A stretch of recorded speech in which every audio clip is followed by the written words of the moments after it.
That's true. Putin asked to join NATO and they said no.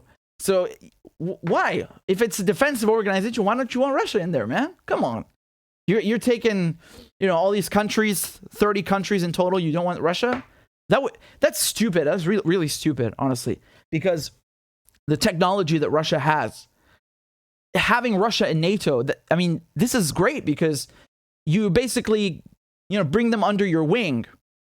And you don't have to worry about them anymore. You know this. You could look at it this way. You know this phrase in English, the saying, "Keep your friends close, your enemies closer." And in terms of the United States view, if Russia is your enemy and they're applying to join NATO, just take them in NATO. I think it would have been very smart. You would have have avoided any sort of war between the two countries with the most nukes. And again, I'm not singing any praises of NATO. I'm not saying NATO is a good organization or something like that. Especially after what they did to Libya, what they did to Syria, to Yugoslavia.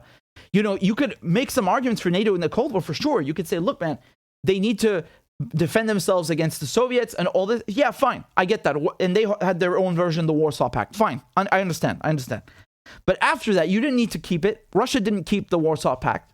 They dissolved the Warsaw Pact. NATO should have been dissolved as well. Or at the very least, just keep your promise.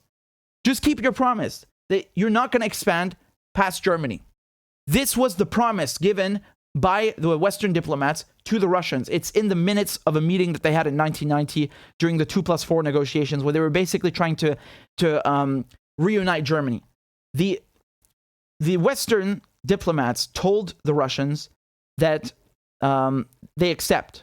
Okay, so they asked Russia, what do you need from us? What should we give you so that you accept German reunification? You remember Germany was split in two?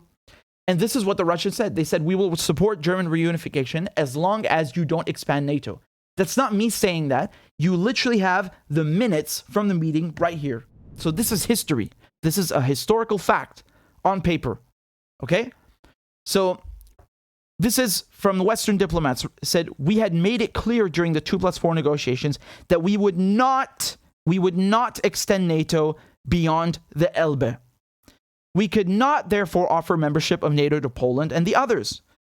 We might, however, consider referring to our interest in these countries in future NATO declarations.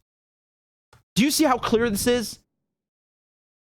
This was very clear.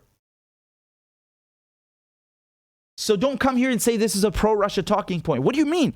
This is before anyone ever heard of Vladimir Putin. This is in 1990. I wasn't even fucking born. They're saying clearly we won't expand NATO. That's it. No, nothing for Poland. No one. We stop. Nothing past the Elbe.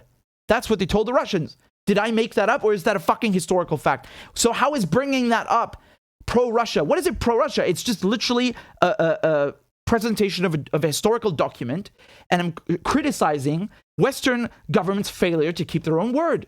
They lied. Do you understand? When you make promises to other countries and you lie, you will piss them off. Why do I have to explain this? Why did they act like children, like they don't understand international relations?